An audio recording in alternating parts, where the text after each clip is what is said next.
In today's video, I'm going to be showing you guys the best cars to use in the snow in GTA 5 Online. I tried to make this video as unique as possible by including cars that no one talks about that are actually extremely good. So yeah, watch till the end to see which cars you should be driving around in the snow. And without further more yapping, let's get into the video. Starting off, let's talk about the Sultan. You can either steal it from the street or pay $12,000 on Benny's website to buy it. The Sultan is one of the best OG cars in GTA and is still one of the top performers in its class. It is also amazing when it comes to driving on snow because it's all-wheel drive. It also has a quick acceleration but an average top speed. This thing has a ton of customization that you can do to it, and if you want to add more customization and even make this thing perform even better, you can take this car to Benny's and make it into the Sultan RS, which will cost you just under $800,000. Make sure to cop the Sultan or the Sultan RS as soon as possible. It's an amazing car for the snow. Next up, we got the Jackal. I know y'all are incredibly confused why this thing is even on this list, but this is a super underrated vehicle in GTA. Not only is it insane at turning, it handles incredibly well in the snow. It's like the thing doesn't even get affected by the snow. It's kinda crazy. Obviously, this is not the fastest vehicle in the game, but for a car that you can just steal off the street and drive around, it is pretty good.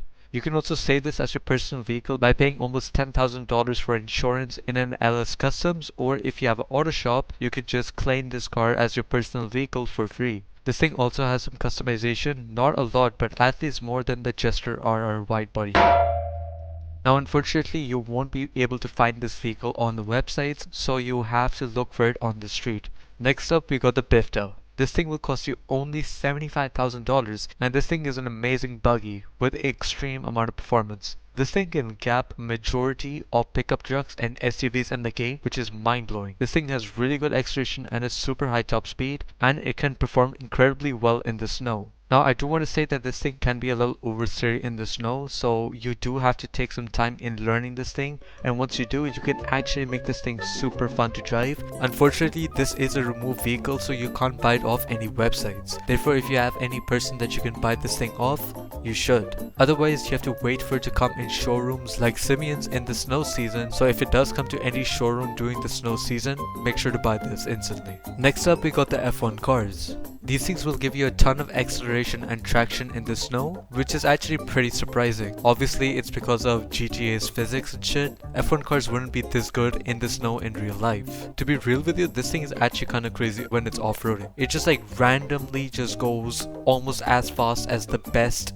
vehicles that you can buy to off-road, which just doesn't make sense. Now, I do want to say that this thing does suck a little when it comes to climbing slopes because of its low ground clearance, or it just has a little too much wheel spin. But otherwise, this thing is actually incredibly good in the snow. It's super fast, it's super agile, it's super quick, and this thing is packed with a boost that you can use, which can take you to one of the fastest speeds in GTA. Now, do remember that if you want to initiate this boost and charge it, you do have to brake or leave the accelerator for a bit so it can recharge. Now, for all these reasons, you'll be thinking that this should be much higher on the list, but the reason why it's so low on this list is because F1 cars can cost you from $3 million all the way to $3.5 million without upgrading them, which is pretty expensive.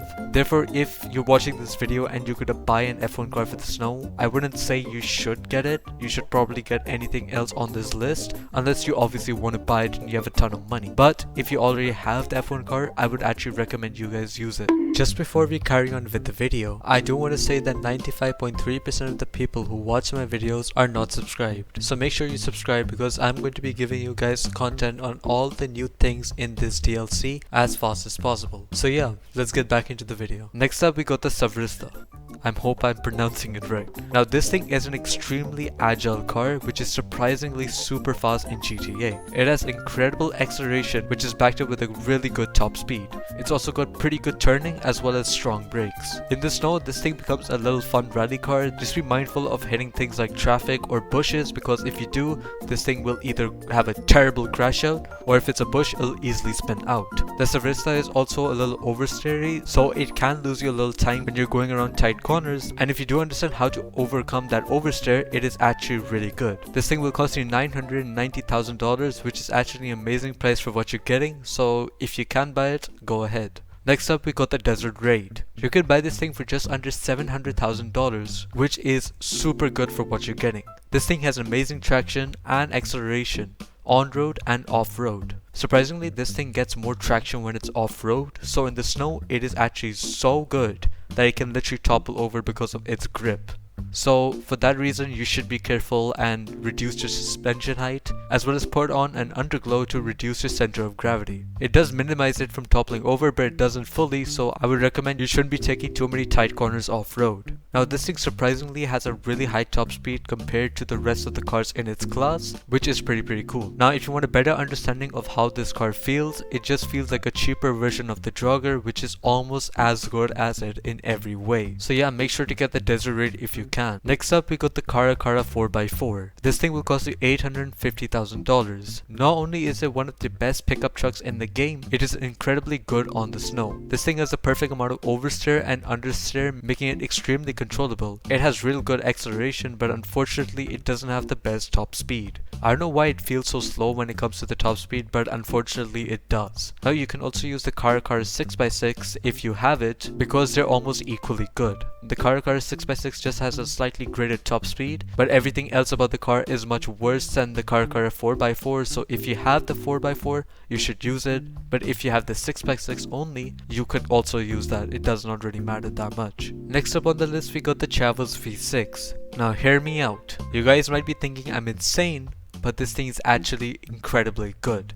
You can buy this thing for $1.4 million, and for what you're getting, it is so good.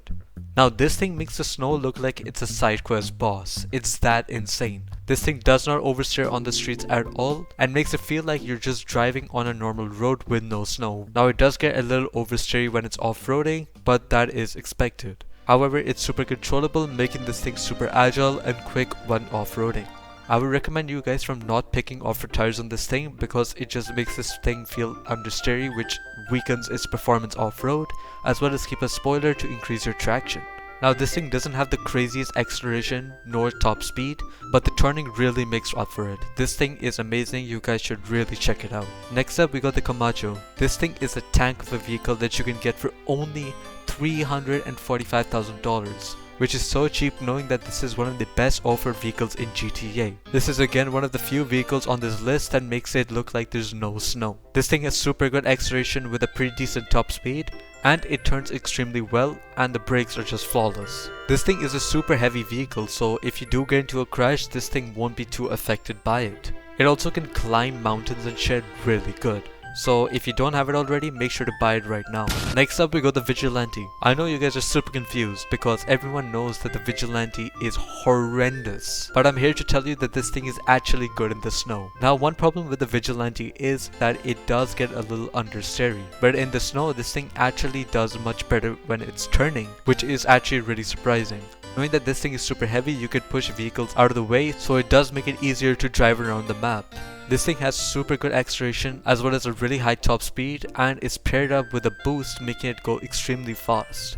Now you do have to use the Vigilante for a while to get used to its handling and use it to its best performance, but when you do, it is super good. Now I do want to say that this thing is horrific off-road because it has a horrible suspension. I also want to remind you that this thing also has shit brakes, so in the snow it's even worse, so just brake earlier for the corners. But when it comes to being fast in the snow, this thing is quite crazy. Let me know in the comments what you thought of my list, and let me know other vehicles that you think are really good in the snow.